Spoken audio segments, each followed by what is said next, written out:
DNC कराने के कितने दिन बाद प्रेगनेंसी प्लान करना चाहिए। सबसे पहले तो आप ये समझ लीजिए कि आपने डीएनसी क्यों करवाई है। जैसे बहुत सी महिलाओं का ये क्वेश्चन होता है कि मैम हमने डीएनसी करवाई है तो इसके कितने दिन बाद हमें प्रेगनेंसी प्लान करना चाहिए। तो सबसे पहले आप एक बात ये जान लीजिए कि आपने डीएनसी क्यों कराई है। अगर आपको अनवांटेड प्रेगनेंसी कंसीव हो गई है, आप उस प्रेगनेंसी को कंटिन्यू नहीं करना चाहते हो, इस केस में आपने डीएनसी करवाई होंगी। या फिर दूसरा रीज़न ये भी हो सकता है कि आपको प्रेगनेंसी तो नेचुरली कंसीव हो गई, बट वहाँ पर कुछ ऐसी कंडीशंस आ गई जिसके कारण से कि आपके बेबी की हार्ट बीट नहीं आई, या फिर आपके बेबी की ग्रोथ सही से नहीं हो रही थी, या फिर और भी कुछ ऐसे कारण हो सकते हैं, कुछ ऐसी मेडिकल कंडीशंस हो सकती है जिसके चलते आपको डीएनसी करवानी पड़ी।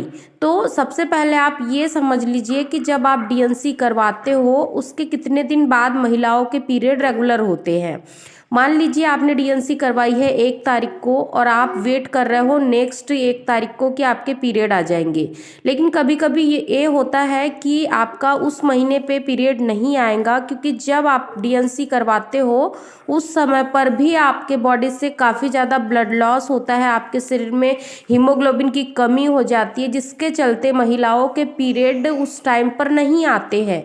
लेकिन जैसे ही आपने डीएनसी करवाई है उसके 6 वीक के बाद आपके जो पीरियड है वो रेगुलर होने स्टार्ट हो जाते हैं, क्योंकि उस समय तक आपके शरीर में प्रॉपर पीरियड आने की जो प्रक्रिया है वो स्टार्ट हो जाती है।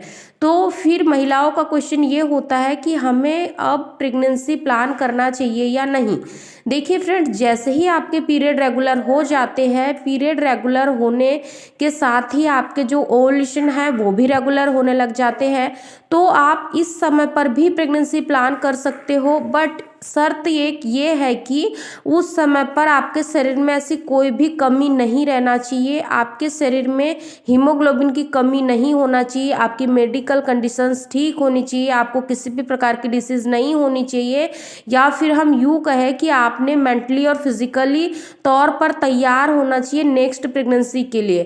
क्योंकि जब आप स्वयं प्रेगनेंसी के लिए तैयार रहोगे, आपका शरीर फिट रहेगा, आपको किसी भी प्रकार की वीकनेस, कमजोरी महसूस नहीं होंगी, तभी तो आप एक हेल्दी प्रेगनेंसी को कैरी कर सकते हो।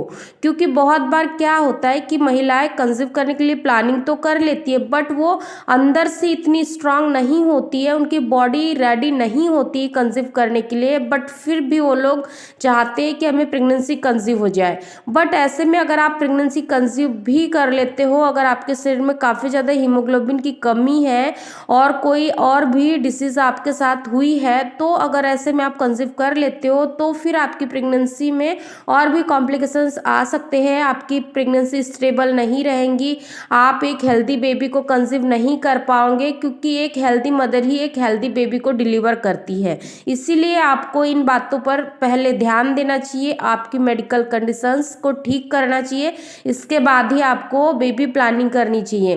क्योंकि डीएनसी होने के बाद में महिलाएं मेंटली फिजिकली बहुत ही ज़्यादा नर्वस होती है, इसलिए उनको रिकवर होने में भी कुछ समय लगता है। इसीलिए एटलीस्ट 3 मंथ का अपने लिए समय दीजिए, अपने आप को ठीक करिए, अपनी बॉडी पर ध्यान दीजिए, प्रॉपर न्यूट्रिशन से भरपूर खाना खाइए, अच्छे से एक्सरसाइज करिए, ताकि आप नॉर्मल रूटीन में आ जाओ, आपकी जो भी प्रॉब्लम्स है वो भी ठीक हो जाए। इसके बाद में अगर आप बेबी कैरी करते हो तो जो बेबी कंसीव होगा वो काफ़ी हेल्दी होगा, आपकी प्रेगनेंसी हेल्दी स्मूथली जाएंगी, क्योंकि बेबी को हमें 9 मंथ के लिए अपने पेट में कैरी करना होता है, उसको अच्छे से ग्रोथ करवानी होती है। यानी कि अगर आप स्वस्थ रहोगे तभी आपका बच्चा स्वस्थ रहेगा।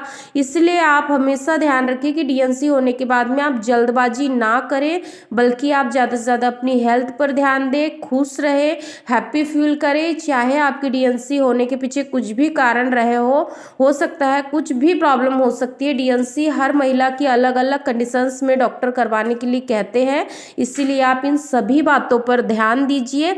उम्मीद करती हूँ कि ये छोटा सा वीडियो आप लोगों के लिए हेल्पफुल रहा होगा। वीडियो से रिलेटेड अगर कोई भी क्वेरीज रही होंगी आपकी तो कमेंट बॉक्स में नोट डाउन कीजिए। अगर आपने डीएनसी के ऊपर जो कल मैंने वीडियो पोस्ट किया था वो नहीं देखा है तो आप इस वीडियो को जरूर देखिए कि डीएनसी होने के कितने दिन बाद तक आपको ब्लीडिंग होती है। फिर मिलते हैं ऐसी एक हेल्पफुल नॉलेजेबल वीडियो के साथ। तब तक के लिए अपना ध्यान रखिए, खुश रहिए। Thank you so much for watching.